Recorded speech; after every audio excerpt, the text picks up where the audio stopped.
Volve subir o pano do Auditorio Gustavo Freire para acoller as representacións das novas producións das compañías de teatro universitario de Galicia. E xa van 25 anos. Fano no abeiro do programa Lugo Cultural, unha iniciativa levada adiante a 3 bandas por Universidade, Concello e Deputación.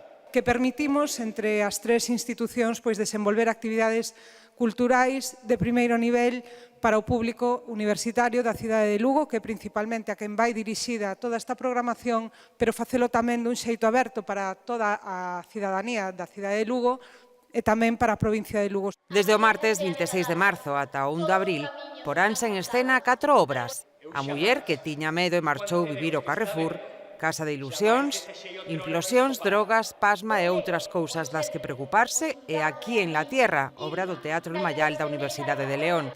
O día 27 de marzo haberá unha xornada de portas abertas. Vamos a implicar a toda a cidade de Lugo que queira implicarse no que é o labor cotidián dos grupos de teatro.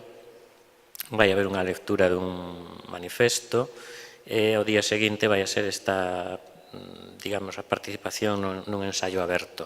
O Servizo de Audiovisuais da Deputación colaborará co Festival de Teatro Universitario, gravando as obras.